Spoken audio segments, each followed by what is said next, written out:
practice and community service, she brings clarity, compassion, and depth to her work. Please join me in welcoming respected Sister Elizabeth Padilla.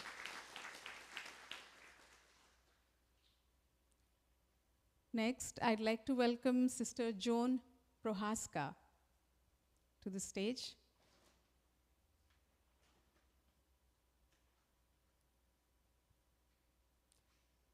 As she comes onto the stage, I'll share the intro.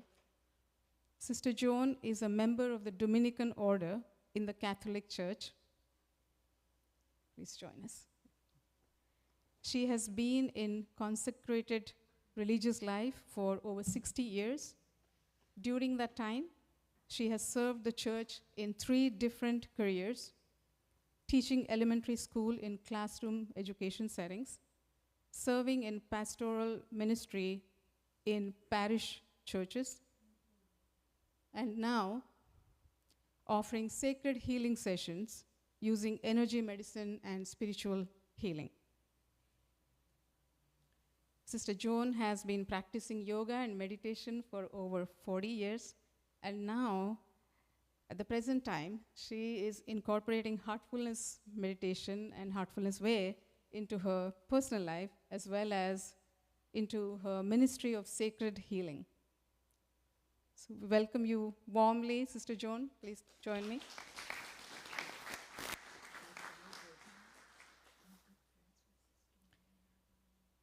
And finally, I would like to welcome respected Brahmachari Soham Chaitanya ji. Please join us.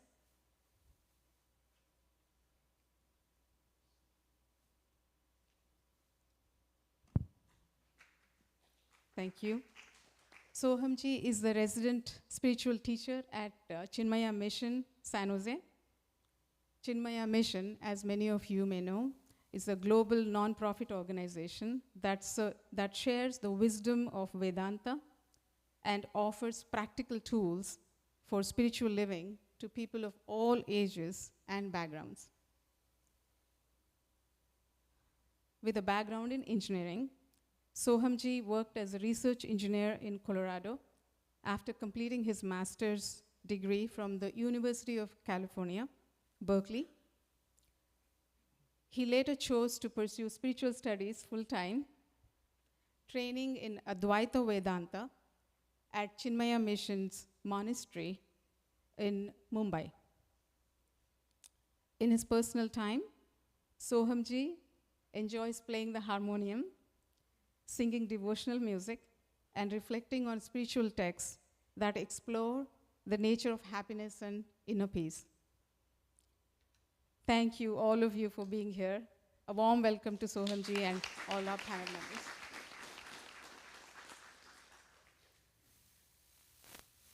Today, our panel discussion topic is, as you know, fostering mental wellness in society, with specific focus on sharing mental wellness tools and techniques for thriving communities. Before we begin the discussion, I'd like to set some context as to why we chose this topic for this day. Mental health challenges have risen sharply worldwide, affecting people of all ages. Many of us have friends, families who have been dealing with mental health issues. I have some numbers to share, just so that we can appreciate the magnitude of the problem. According to the World Health Organization, WHO, nearly 970 million people live with a mental disorder. Young people are particularly at risk. WHO estimates that 1 in 7, that's almost 14%, of 10 to 19-year-olds experience a mental health condition, and 50% of all lifetime mental illness begins by age 14. Those are some staggering numbers across the world. Coming to the US, the CDC shares that 1 in 6 youth in ages of 6 to 17 years experience a mental health disorder, and the National Institute of Mental Health reports that 1 in 5 adults face mental illness each year. So clearly, there is a growing crisis in the world and in the United States. So there is an urgent need for an open dialogue and for solutions so that we can figure out how to raise mental health awareness and also how to help the community face these challenges together.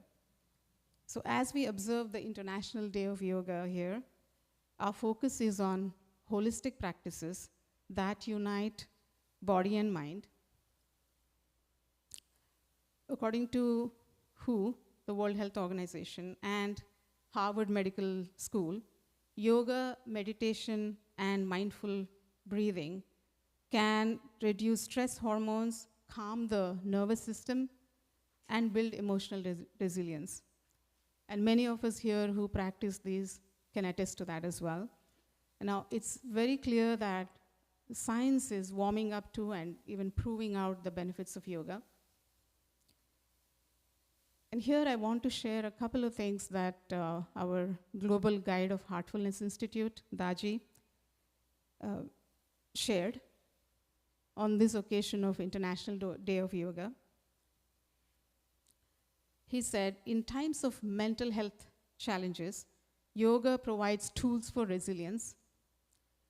Yoga can facilitate physical health, mental health, total clarity, emotional balance, and spiritual awakening. He also said that we have the opportunity to access deeper dimensions of consciousness through dhyana, meditation, which is at the heart of the yoga practice. And he called out to all of us that in an era of division, yoga's message of unity, Vasudhaiva Kutumbakam. What that means is the world as one family becomes ever more important. So he's asking us to all to come together in unity. So drawing inspiration from Daji's message of this Vasudhaiva Kutumbakam, we are bringing together this wonderful panel of spiritual and community leaders, and together we'll explore how these time-tested practices and other wellness tools can support mental health for young people, adults, and seniors alike. So we'll begin this vital conversation on how we can heal the minds in harmony with the spirit of Yoga Day. But before we get started with some questions that we have for the panel here, I wanted to have our audience get to know these esteemed panel members a little bit better by hearing their personal stories. So Honorable Mayor Raj Salvan, you were born in India, right? And immigrated to the US as a child. I know you went to the Vallejo Mill Elementary School, yeah? In fact, I live just 3 minutes away from that, so I see the school almost every day on my walks.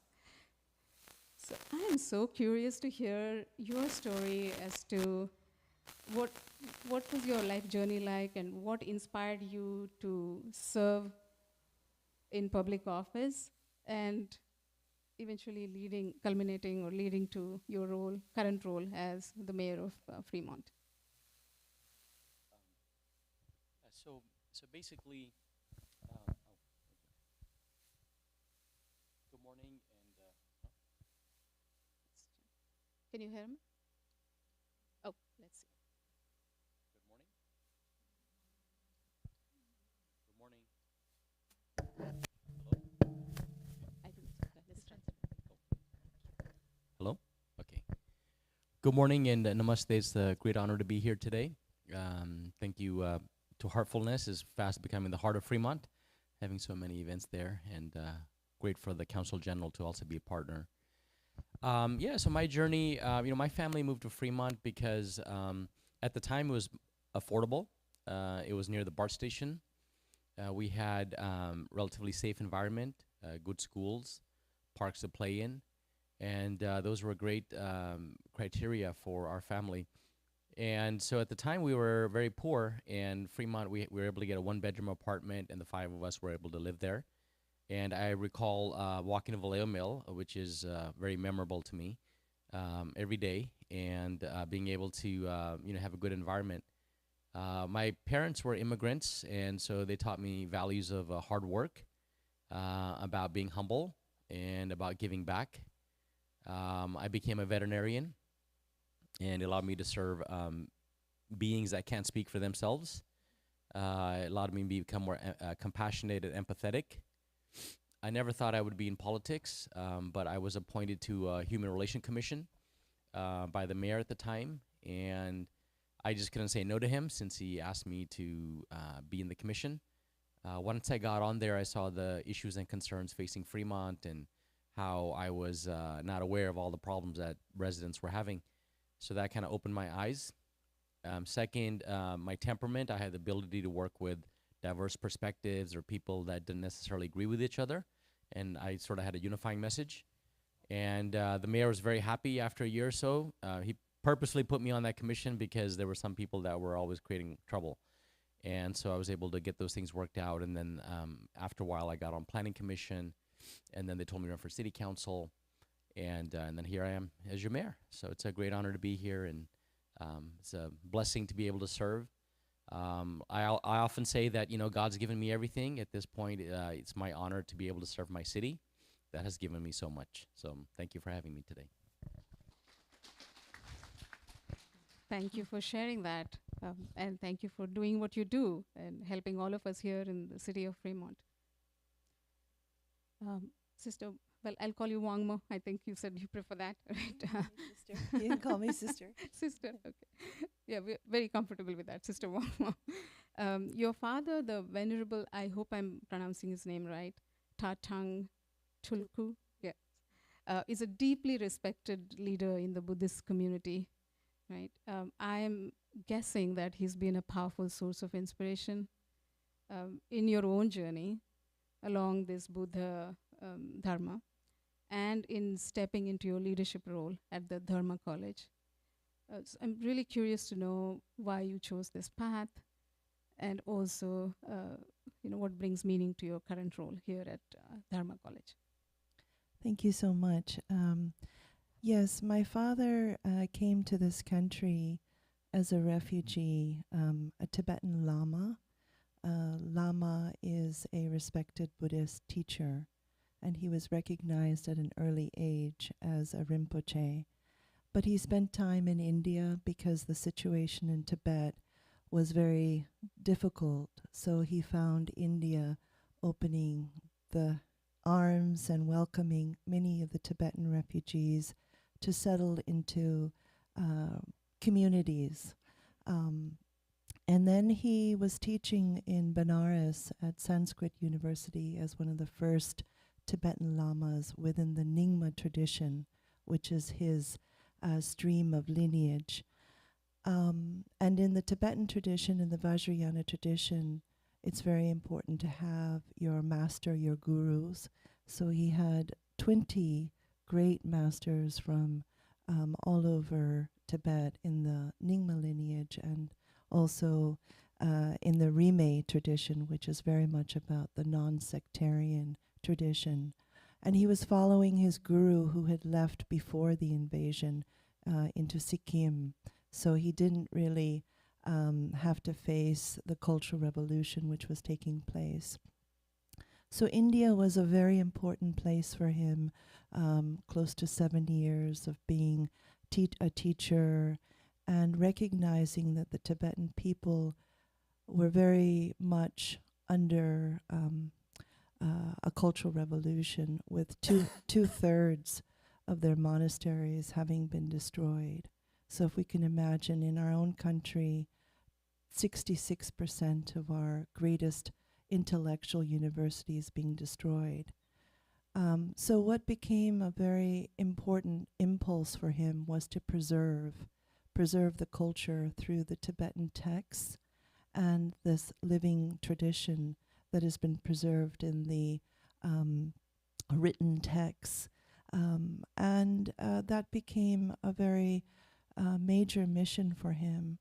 When he came to this country in 1968, he actually ended up in Berkeley. He first arrived in New York, and at that time in the 60s, it was also kind of taking on a different cultural revolution, you might say. There were many hippies and people looking to the east to find answers because they were facing the Vietnam War. And so people were very open to finding out about meditation, and he was the first Tibetan Lama to settle in Berkeley. And I was the first Tibetan young girl to be born in Berkeley. My parents didn't have enough money, so they gave a discount at the hospital for the first Tibetan American child to be born. And I grew up in a very, Western, I went to Western schools, but the Dharma, the Buddha Dharma, was very much a part of our life. I grew up with a father being a teacher and students coming to him to ask very difficult questions about what is the mind, and what are these problems that I'm facing. And they were, some were normal people, but some were really, interesting, very far at that time, Timothy Leary and thought leaders who were really charged with this question of human understanding. And that became, that was kind of the way I was brought up, with those very mysterious questions about what is our mind and how can we become more at peace or more at ease. But being brought up in the Western culture, you grow up as a normal kid, and your kids ask you, what do your parents do? And you try to explain, well, your father's a teacher. Well, what does that mean? Because it's very different than how other kids' parents are. But I think fast forward, what really hit my heart, or what really opened my heart to the Dharma, was being exposed to India. And for me, India is the source of all spiritual rich traditions. I call her the motherland of greatest spiritual activity and blessings. And so at the age of 18, my father would take us to Bodh Gaya. Bodh Gaya being, as all of you know, the seat of enlightenment. And of course it was difficult for me coming from Berkeley, arriving in Delhi, then taking the Rajdhani Express, arriving in Gaya in a very awkward place, and then taking the car to Bodh Gaya. And at that time, almost 36 years ago, it was a very, very different place. And every year since then, I think I've been going to Bodh Gaya. And that has really been one of the greatest sources for me to understand the rich culture of spirituality, and to bring that back into my own life, and to share that with others. And so now here at Dharma College, which is based in the heart of downtown Berkeley, our doors are open to really investigating what is the Dharma and how can we bring that into our life. We may not have all the answers, and I am surely not the answer, I don't have the answers, but the doors are open for us to investigate that and for us to lead us back into our inner life so that we can connect to that and make ourselves more whole. Thank you.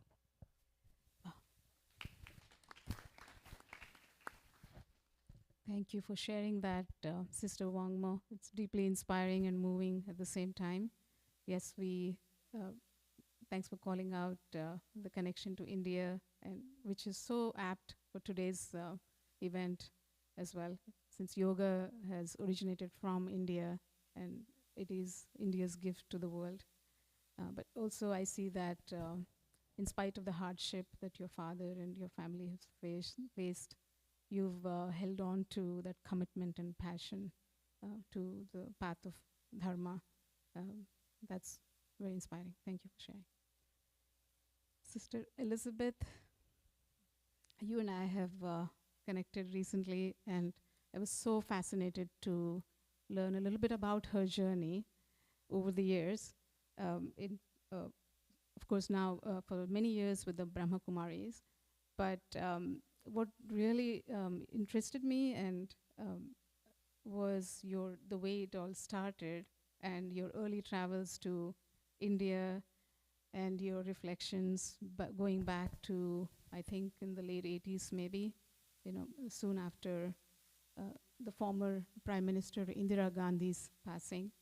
Right? So I think our audience would also like to learn your life journey as well, and what your early impressions, your impressions of India in less back than 2 then. minutes. Yes. Well, you can take a few more seconds, but very curious as to why you've chosen this path with the Brahma Kumaris and how that's touched your life. It's also a mystery to me. I grew up in Cupertino in the 60s and 70s when it was mostly orchards. Even part of Stevens Creek was orchards.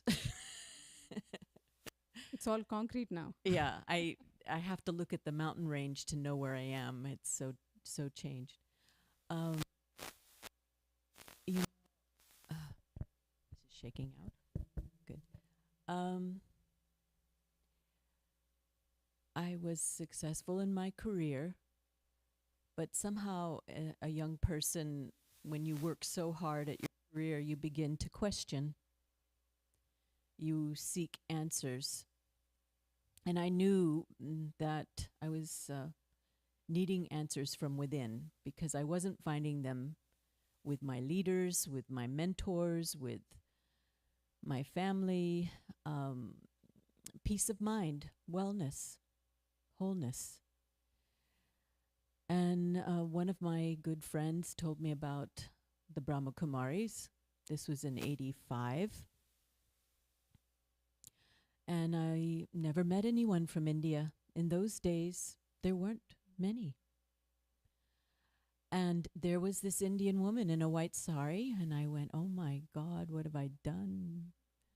Because it was foreign, the smells were foreign, but something pulled me. It was a bit of a mystical journey at that phase. And what I really appreciated was her intellect was so clear. And I said, I want to learn how to be like that. I want to learn how to be clear, clean, and see things as they are. I really loved your slide. The window is clean. All right. Fast forward. I find myself now on a journey to India for the first time in 1986. And you have to prepare months before you go to the ashram, Brahma Kumari ashram. And I had some lovely experiences, and I created a formula. I like things practical because my A plus B plus C equals D. That was my formula. I like things scientific, and I was really having these mystical experiences, being raised a nice Catholic girl. And I was experiencing God. And the A, B was the alphabet, soul and God. How do I know that's real? It was wonderful, but how do I know that's real? So then I bring it into C, cycles of change. And then my desired results or destiny unfolded, and it was revealed to me. Yes, this is the path for me. Okay, now I'm in India for the first time. It's like 3 a.m. The sun is coming up, and the Delhi airport In those days, you had to walk the tarmac to get to your luggage, to the gate. And the sun was coming up. There was barbed wire everywhere and men with rifles pacing back and forth because it was 2 years after the assassination of Indira Gandhi. And I was not aware of that political climate. I just could feel it when we flew in. And I said, look what they did to my India. And then I went, what did I just say to myself? My India? And I wasn't new to the concept of reincarnation, but I just kind of went, whoa. And then the next day we're on a train and I'm seeing, the population was a third of India now, right? In the 80s. And it was such a romantic journey, seeing these peacocks flying along and with the train, and the beauty of seeing the backyards of farms on that mail train from Delhi to Ahmedabad. And so that was just an affinity that I felt with the land, and validation along the way of my journey, and to come into wholeness, to come into wellness. And I have an advocate spine, as the Dominican sisters have, which I really respect. The Dominican sisters, and we'll hear more from them. But I'll just close with, yes, I really have a passion for the global community. It breaks my heart with what's happening now, but I know we need heartfulness. So thank you. Om Shanti. Oh. Thank you, Sister Elizabeth. That's truly fascinating journey that you've had, and thank you for sharing that with our audience here. And I really look forward to all of the work that you've been doing since you've joined Brahma Kumaris in a little bit. Now, next we move to Sister Joan here. Sister Joan, your path is so unique because you are a member of the Dominican order in the Catholic Church, but you also have this journey into healing, right? As a healing touch practitioner, massage therapist, and energy medicine specialist, right? So I'm curious to learn about your journey, your personal journey as a healer, and what led you to the spiritual path, and where you're integrating healing into this.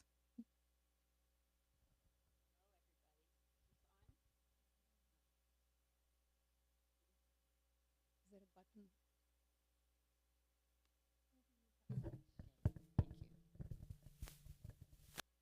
Hello? Yes? Okay. Well, I'm a California girl. I've never been to India. But I've always wanted to go all my life, and now I feel like India came to me. Really? I am so happy that I'm here in Heartfulness Land. I retired, semi-retired when I was 80. That was 2 years ago. And so I moved to Fremont. That's where our retirement home is. I'm a member of the Dominican Sisters of Mission San Jose, right here. And the way I got into this healing field was because after I entered the convent, 10 years after I entered even, I started to get these terrible migraine headaches, so bad that I had to go to bed. And I was sick to my stomach, and every time, and I was getting really thin and weak. And but I kept on going. I don't know how I did. I kept on going. So I went to the medical field first to find healing, and it didn't work. it didn't work out. So I kept getting more and more sick. So finally, I went to alternative methods, and that's how I got into this whole field. And I learned from my study. Keep studying everything, the newest thing that comes out. I keep learning more and more and more. And I found out that I had a dysfunctional family. I grew up in a dysfunctional family. I didn't know it at the time. And it was the legacy of trauma. And so, with the study of epigenetics and with the study of trauma and how to heal it, I'm able to heal. I was able to heal myself, and yoga helped me very much because when in the 70s, I took a very nice, beautiful week-long retreat that had yoga with it in Santa Barbara. Okay, so then I remembered that because I felt so much better. And then when I moved up here to Oakland and Berkeley, I found a wonderful yoga class in Berkeley. I wish I would have known about you. But that was in the 80s. So I had a wonderful training. And so I kept it up for all these years. And I am studying a lot about how to heal and what wellness really means and how to bring it into the Catholic Church. Yeah. I know. So I'm trying to do that, and heartfulness is really helping me to bring it into the Catholic Church. Not the anything about the dogma or anything. It's about the opening the heart and feeling God's love and connecting to God and everybody else through that. So I am so grateful and honored to be here. Thank you. Thank you, Sister Joan, and welcome to the Heartfulness land as well. We are very happy to have you. And I really look forward to learning more about the trauma healing that you've been doing. It's something so inspiring to hear that you've healed yourself. And a lot of us, I'm sure, would benefit from learning more about that. So thank you. And Sohamji, I was so fascinated when I heard about your work with the Chinmaya Mission. And as a young man with background in engineering and master's degree in UC Berkeley, I'm sure you had a lot of options, very lucrative financially, and career options that you could have pursued. And yet you chose the path of Vedanta with the Chinmaya Mission. And I think I'm not alone here. I think all our audience they also want to know what led you to choose this path and why you do what you do currently. Hari Om. First of all, thank you, Bhagyaji, for having me here. It's a great privilege to be part of such a distinguished panel, and also very grateful and appreciative of that you do at Heartfulness. I've been very blessed to have been born in a very spiritual family where we got to see and spend time with many saints, many sadhus, monastics. Although I didn't understand who they were, what their life was, there was some inspiration, appreciation, just looking at how they lived their life. They didn't own anything, but yet they were carefree. They didn't own anything, yet they seemed happy. The peace that they exuded, what we felt in their presence, I feel it all leaves a subtle impression on your mind, what you want to do in your life. When I came here to study, I would take the public transport, the bus from my apartment to the university. And one thing about public transport here is you get a lot of time. So it would take around 45 minutes to go from my apartment to the university. So I got to listen to Swami Chinmaya. And in our tradition, we believe learning happens through listening.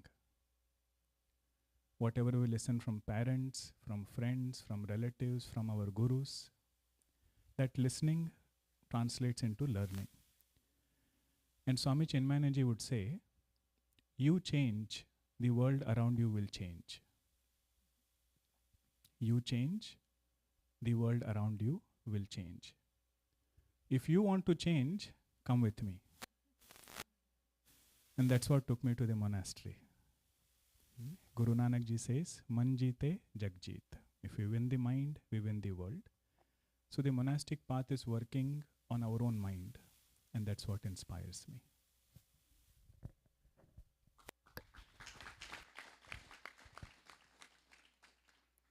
And that's inspiring us as well. Thank you, Sohamji, for sharing why you're on this path. So pleased to have you here today. Hearing your personal stories, your life journey, we could dedicate 1 hour each for each of you. I'm so curious to learn even more. But in the interest of time, we'll move on to the questions about the topic of mental wellness for the community today. So we'd like to hear from all of you as to how yoga, meditation, and mindfulness practices are adapted to support mental wellness in all age groups. Sister Elizabeth, I might start with you. As a leader in the Brahma Kumaris, tell us how Raja Yoga meditation and related techniques play a role in reducing stress and anxiety. And how do you engage people in these practices? And what kind of outcomes or impact have you observed?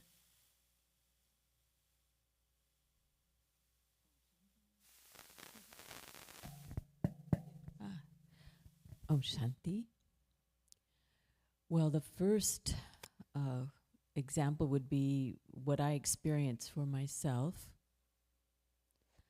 I found that even in 2 years of practicing Raj Yoga meditation, I overcame a lot of anger issues at that age, in the 20s, and also certain archetypes that I found intimidating. Now I speak with confidence in front of all of you, but I didn't have that confidence before. And so there were a few markers that I knew I was on the right track. And I think it's so important to know that you can be functional in relationships with others, of course, and that your life is I would say, a calming factor within the family unit. Not that I never preach to my family. I have a large family. And I never, if they want to learn meditation, fine, okay. But I never would impose any teachings on them. I said, let my life be the living proof. And then also let me see if that's true. Now, as far as curriculum and the kind of activities that we do have Living Values Education Program, which is an international program for the youth. And there are many programs out there, but this one, it really delves into some basic fundamentals of doing and experiencing. We can understand the concepts. We know a lot, especially in this room, we know a lot. And I say that because we come here with education under our belt and exposure to information. Now, the next step is, how do I live it? It's one thing to know, now how to be. And meditation is the experiential, and then we need some activities that inspire individuals, and then things begin to click. Once we experience what it means to engage in an interfaith conversation, even just to come here, my words change. I can't use dogmatic language with you. I have to find language from the heart, or of truth that are just, I call it good old-fashioned kitchen wisdom, grandma or grandpa wisdom, you know, that makes sense through the generations. And one thing, I'll close with this, now that's on the curriculum, but the basics that I really love is, we call this the Grasht Ashram, family ashram, to make the family powerful and elevated. Once the family unit is elevated and has that reverence, it is the foundation for our communities. The love and respect. Children are stressed out. How can that be? The statistics that you quoted. How is that? It's disturbing, and we can see it. And here we live in an affluential community. How is that? And it doesn't matter what wealth, it doesn't matter of social class, it doesn't matter society or culture. The statistics are similar. So yes, it's a concern. Thank you, Sister Elizabeth. I love your call out to the Grihasthashram, right? This is also something that our global guide, Daji, emphasizes again, that we have a real opportunity to be in the Grihastha Dharma and practice meditation and walk the path of evolution and spiritual growth. I also love what you said about the family, you not preaching to the family. And this is again a call out repeatedly by our great masters, that do not impose meditation, heartfulness, for example, right, on anyone, but just live it, and then through your presence and what transformation it has brought to you, let that inspire others to take this on.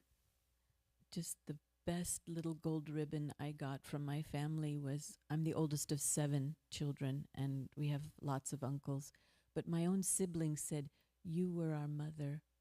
And I went, really? That's beautiful. Thank you.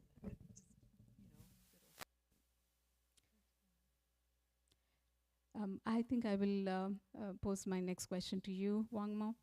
Much of your work is centered on bringing the timeless teachings of the Buddha into everyday life, right? And that's not an abstract philosophy, but as a living source of well-being, right?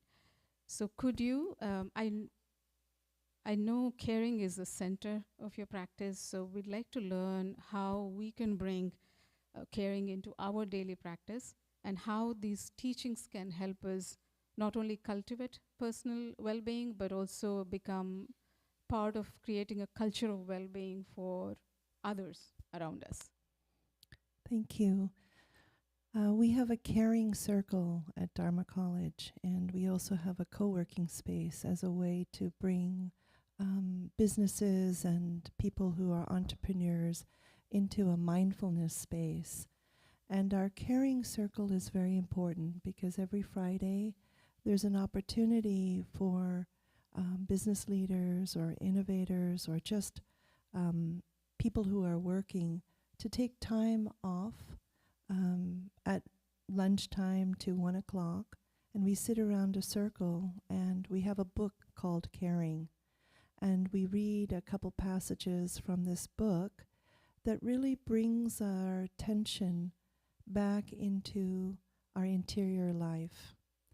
And we can take a pause there where we experienced before coming on this panel how taking time in regular, as part of your day, part of your week, to stop and reflect, how can I bring caring into my life? And that's a very deep question that first needs an orientation this way. And when we have an orientation this way, we can begin to discover the incredible potential that exists in all of us. And that potential is timeless. and leads us into a world of infinite possibilities. So taking time to really bring caring, that word caring, and words really matter. How we define that word caring into our life, and making that part of your life, just as we would adopt maybe a meditation practice every day, 5 minutes, 10 minutes, 3 minutes. But just applying that regularity, because it's the process of being incorporating that into our life so that this becomes a part, not separate. And beyond that, it's to take that into our everyday living so that our lives become spiritual, so that the challenges that we face, the difficulties that we are confronted with, and surely there are many, we can use that as a place to go to and open into. And so I see that life is such a rich place for spiritual transformation. Whatever we are given, whether it's good or bad, difficult and easy, it's an opportunity for us to connect to this blessing, this extraordinary potential. We can say God, we can say light, we can have different ways to describe that. Those are words, but we can connect back to that. And that gives meaning in our life. And I think we are suffering from a crisis of meaning today. Many people, we have so much abundance in our lives, material abundance. But many people are searching for meaning. And that meaning is sitting right here with you. You don't have to buy it. It's just about connecting, linking up. Thank you. Oh, thank you. That is beautiful, Wangmo. Really love that caring circles and the importance of connecting to each other and bringing that caring into daily life, as opposed to criticism or judgment that seems to come more easily to us. Just putting that aside is so important. So thank you for sharing that. I'd like to ask Sohamji a question now. Sohamji, Chinmaya Mission, I think that mic should work. Yeah. Chinmaya Mission combines Vedantic teaching with yoga, as I understand it. So I'm really curious to hear your perspective or your approach to enable mental wellness in the community. This is for people across all age groups. Could you share more? One of the foundational work in yoga is Patanjali Maharshi's Yoga Sutras. I would summarize Chinmaya Mission's work in 3 aspects. All the 3 words begin with the letter S. So 3 S's. The first S is sadhana. Some spiritual practice. Sadhana means spiritual practice, which includes japa, daily worship of God, meditation. That is something which keeps us grounded throughout the day. This again has overlap between Vedanta and yoga. Patanjali Maharshi also talks about japa. Second aspect, the second S is swadhyaya. Swadhyaya means study. Study of our scriptures, study of Bhagavad Gita, or any elevating thought which will help us come out of mundane. That is the second aspect, swadhyaya. So we have a lot of classes where we try to collectively reflect and study our ancient scripture. And the third S is seva. Seva means service. Whatever is our aptitude, whatever comes naturally to us, can I use that ability for greater good? And while using it, not thinking about what am I going to get? That spirit is seva. So sadhana, swadhyaya, seva. I feel these three things are a very good overlap between Vedanta and yoga, which all leads back to having a healthy mind. I love that. Thank you. Easy to remember. Put it on the board. Yeah, the three S's: sadhana, swadhyaya, and seva. I'll take that back with me today. Thank you, Sohamji. Sister Joan, from a Christian Dominican perspective, can you share with us some valuable practices to promote mental wellness, or essentially we can even say like the wholeness and well-being of body, mind, and soul? Very much. You know, I really believe that the first 7 years of a person's life sets the foundation. So I love your thing about the families. But you know what? Even if you missed part of that, you can still get healed and you can still be in wellness, because I've learned lots of different things that will help us with that. And but it has to be like supported in a community or in a culture.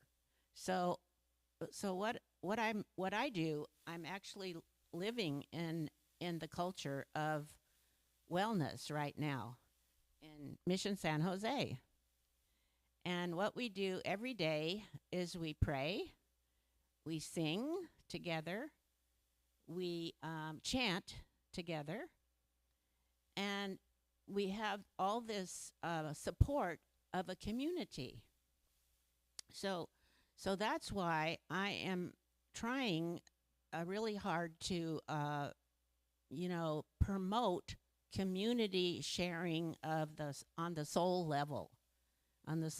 So I have different women's circles that come together. I'm sorry I don't have any for the men yet, but I'm working on it. So we're going to be doing, different things each month to promote wellness, different topics. Okay, and then another thing that we're doing over in Mission San Jose, right in back of the mission, we've been there over 100 years, and we have a care of creation program, which means we have a communal garden where volunteers come together and work on the land together.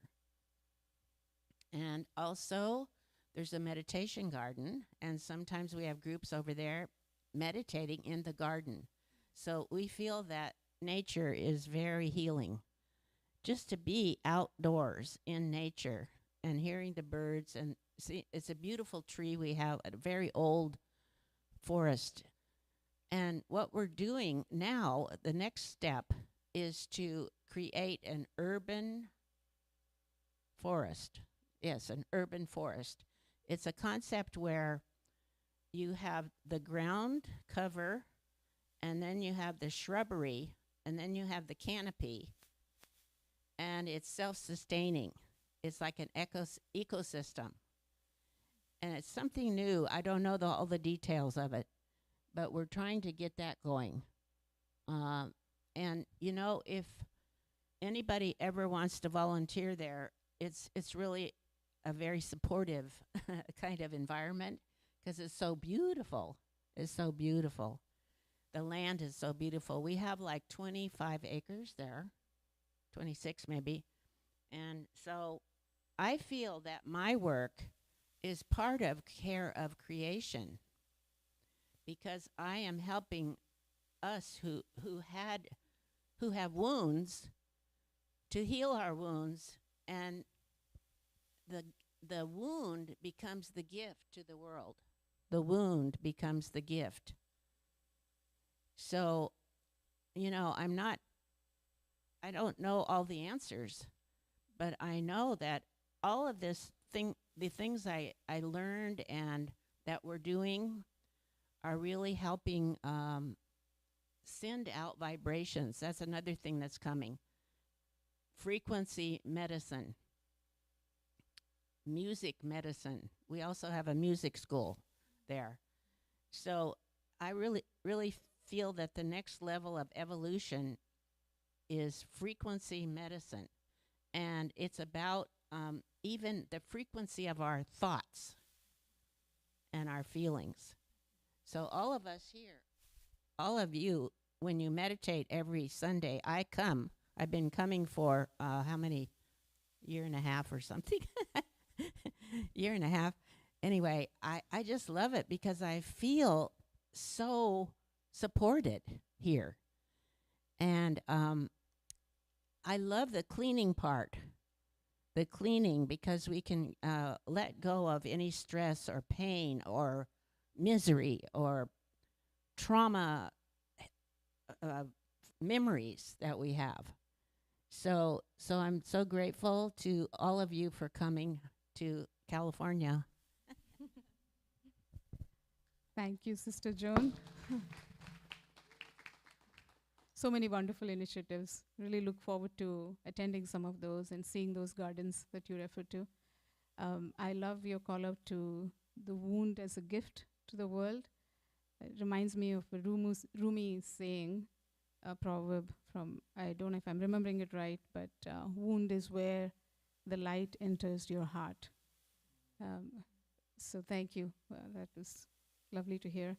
And now I will direct my next question to Mayor Salwan here. As a civic leader, how is the city of Fremont addressing the youth and community mental health? Are there any city programs, school collaborations, or events that promote mindfulness in the community and offers stress relief? Well, thank you for that question. Hello? Oh, okay. Thanks for that question. It's funny, you were saying how India came to you. Growing up here, I was like the only Indian. So I was like over 45 years ago. And so people didn't know what I was. They thought I was a Native American. So whenever we talk about Native Americans, it's like, oh yeah, Raj would know. And I had to explain to them, no, we're not. I'm not that kind of Indian American or American Indian they used to call them. I'm from India, you know. So things have changed a lot. Another little anecdote.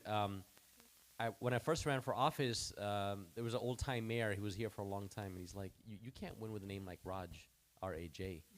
You're gonna have to change your name to Roger." And I was like, "No, I'm not changing my name. I will lose as Raj, but I won't change my name to Roger." How can you change Raj, the king? Well, back then it was kind of foreign sounding, so. But city of Fremont, the mental health is a top most concern for us, especially after COVID. So strategically, we're always trying to address that. A lot has changed, especially for our youth. They're very technology rich, but socially they're poor. They don't have the strong bonds like we grew up having. And so I think it's very important to work with our school district. So we do have some programs where we have the school district, our counselors, nonprofits that have programs for mental health, as well as we have peer programs for our youth. And we're also promoting them more in the recreational programs. So we have a lot more recreational programs now than we ever did before. And hopefully I want to continue to increase those, especially about mindfulness, yoga. All these exercises are very, very important. With our seniors in city of Fremont, again, we're very blessed. Like the Dominican Sisters, we have a great partnership with them, and many others. Our goal is to allow seniors to age in place. We want seniors to be able to live where they are for as long as possible. And so we have many different programs for seniors, including peer counseling.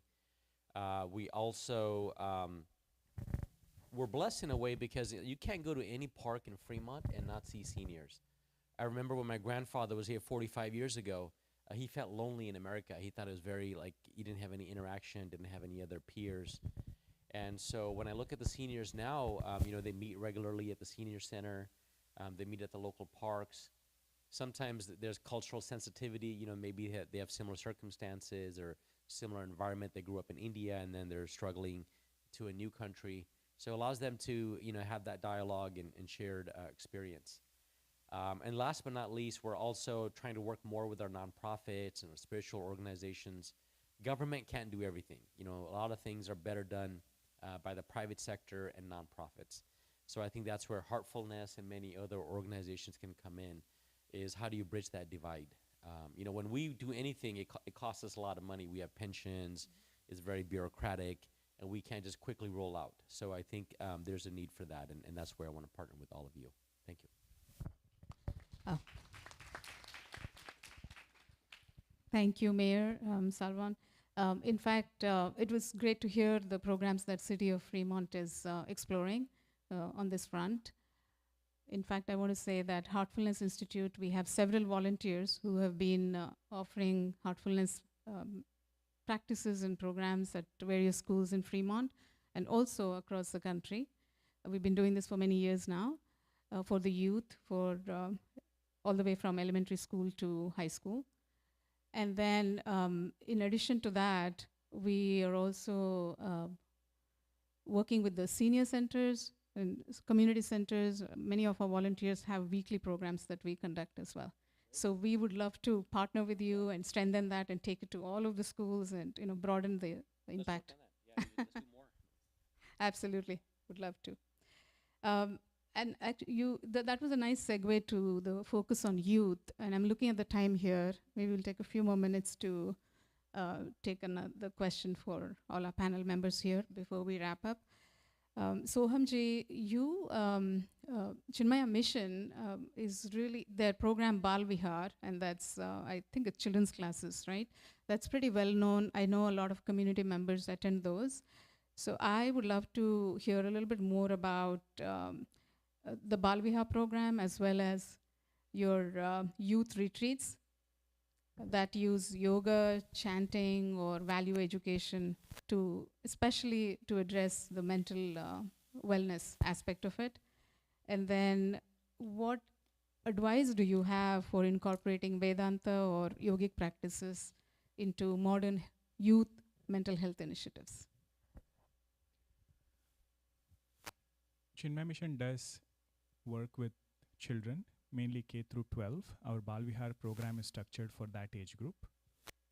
Then once they graduate high school, for young adults, we have another program called Chinmaya Yuva Kendra. One thing we have noticed across the board, whatever is simple is the most effective. Whatever is simple is the most effective. There are several practices, several things we can do. But what matters is, what am I actually able to do? So Patanjali Maharshi, he says one thing: any practice that we take should be done for a long time, done regularly, and done with reverence. Anything which is done for a long time, regularly, with reverence.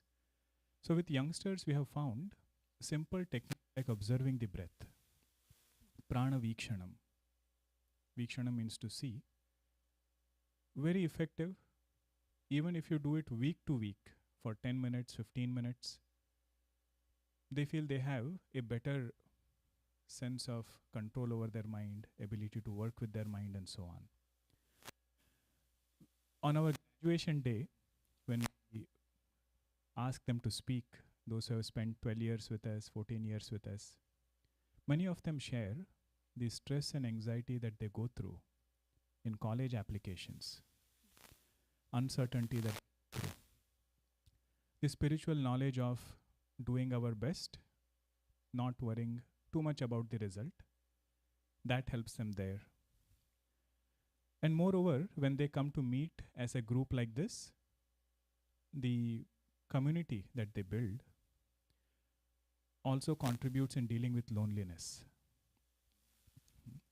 So I feel many benefits are hidden, they are unsaid, but they are there. And each organization here, I feel, we are contributing in that unique way. That's what I would say even with youth. Thank you, Sohamji. I love the call out to the simplicity being the most effective. And that is at the heart of what we do here at Heartfulness as well. And Sister Elizabeth, I'm trying to see the questions to prioritize, given where we are. It's close to finish time here. I know Brahma Kumaris do a lot of work with the youth as well, and you were referring to it earlier, living values. So I would love to hear how that's been helping just for the mental health challenges and how to resolve that. We all know that it's a real challenge for parents to coach children as they increase their screen time and social media and all the stresses and the comparison mindset that it brings. Parents are really struggling. So what's your advice, and how has Brahma Kumari's organization been supporting? Well, our Living Values Education Program was born, well, actually it was requested from the UN because we have consultative status with United Nations, with UNESCO and ECOSOC, which are humanitarian groups within the UN dealing with science, culture, and so on. And so we came to the call from them, and we started with refugee camps in Vietnam. And we have a child psychologist in Long Beach area, and she went to these refugee camps, and the children were not playing. She said, something is wrong. The children are not playing. So she developed activities for those children. And then she saw that she also had to work on the adults, that they needed to become the teachers and also the educators. Kusumben, Om Shanti. So I had to welcome her. She's from your Milpitas Center here. I'm so touched that you came. This is great. Because they're busy on Sunday morning, so sorry, back to the point. So just working with the children, and also the animosity that was happening with the adults, the fear that they were living in, because in the Vietnam there was still this fear of other cultures. This is so important. I'm going to finish with this because we are feeling the elephant in the room, if I may say, the swell of animosity that's being imposed, fear, and I refuse to feed that black wolf. I will feed the white wolf. And that's a value system from our Native Americans that they talk about, because they're a dream culture.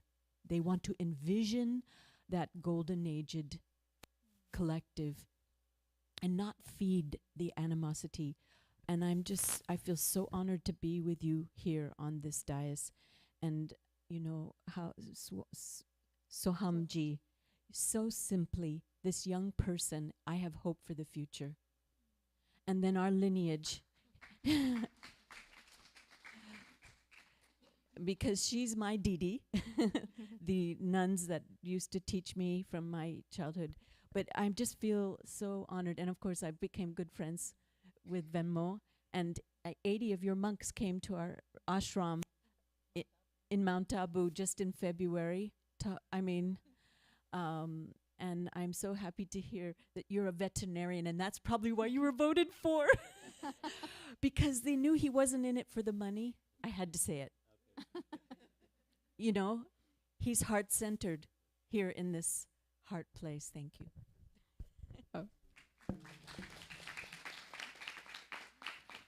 What a beautiful message, Sister Elizabeth. Thank you for...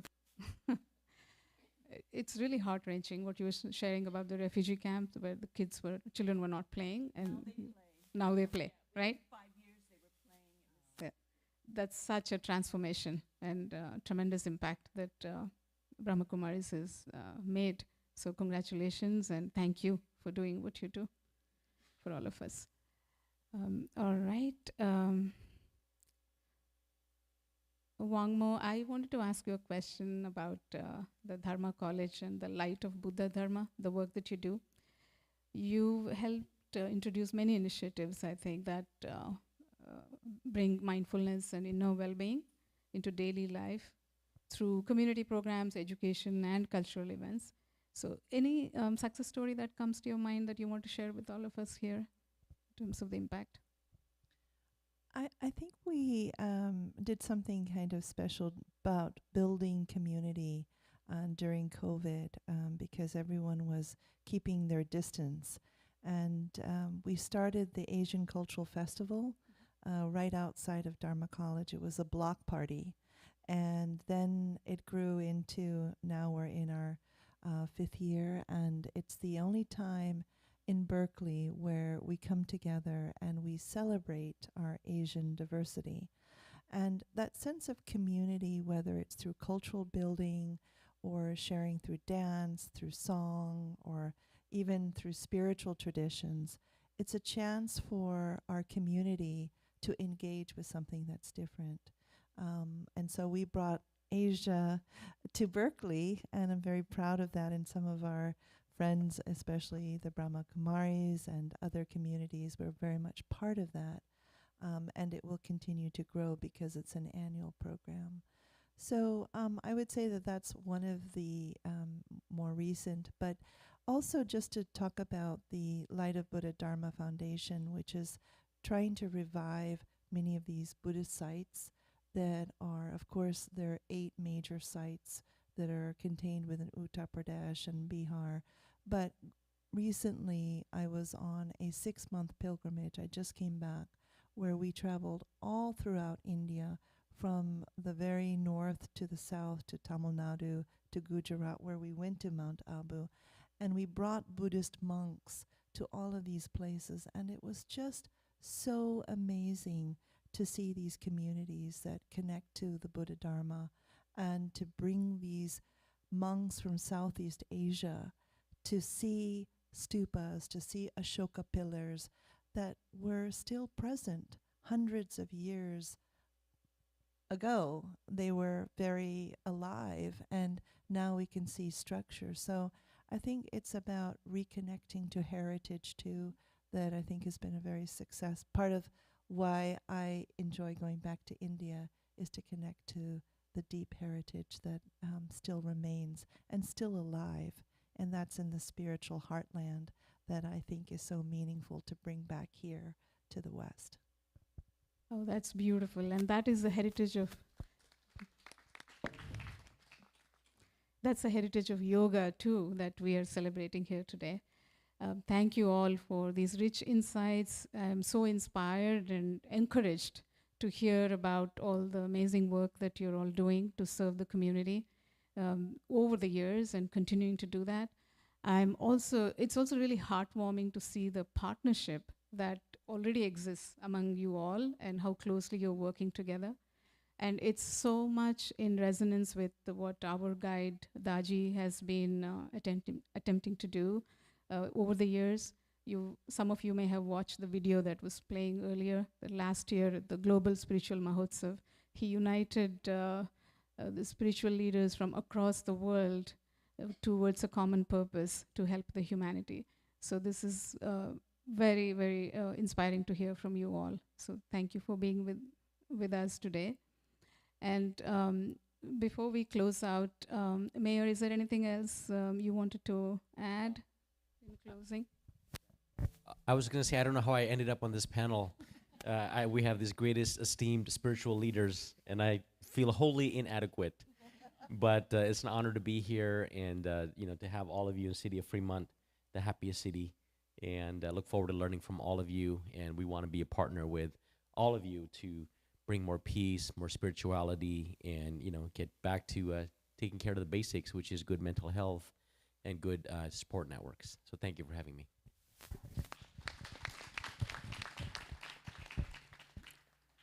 Thank you again. Before we close this out and hand off to Anusha for the next part of the program, I wanted to share a few quotes from Daji's recent message at the International Day of Yoga. He said, Let each asana be a mudra of gratitude. Each breath be a breeze between cultures.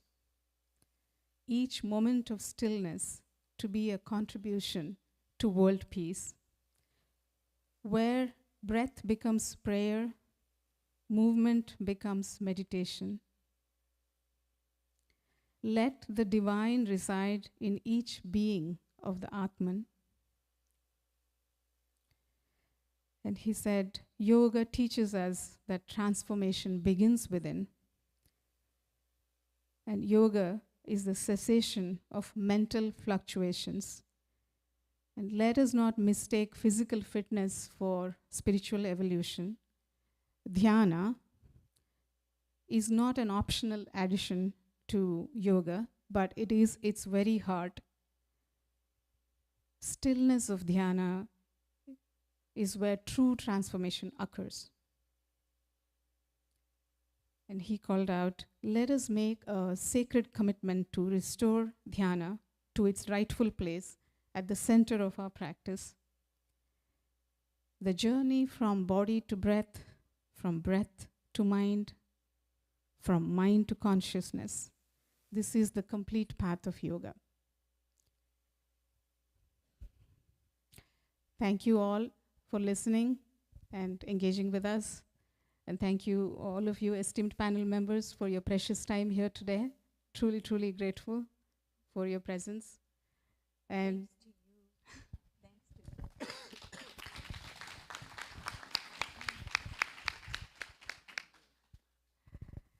you will have an opportunity to engage with our panel members in the foyer area after we are done here. But we have another step here before we conclude the program. Nusha, if you don't mind, please stay on the stage for the next part of the program.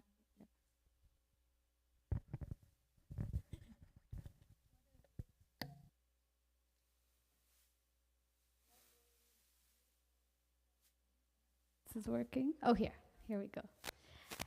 Just what a beautiful coming together of spirits, of energy, of really, really special individuals who are all doing such a noble work of, bringing humanity closer inwards and guiding us in that direction.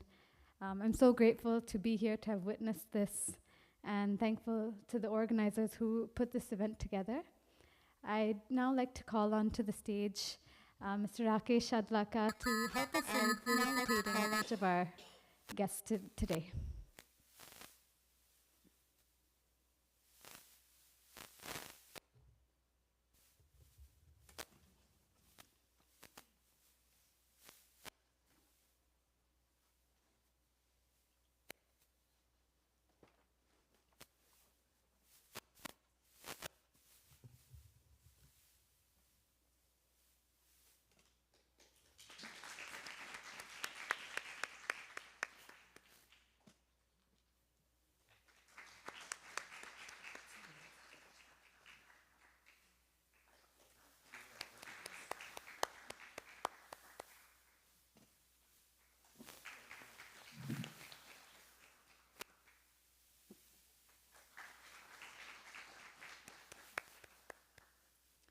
And I'd now like to call upon Nareen Kinney, our director of the Heartfulness Institute, to join us on stage in felicitating Mr. Rakesh Shadlaka as well.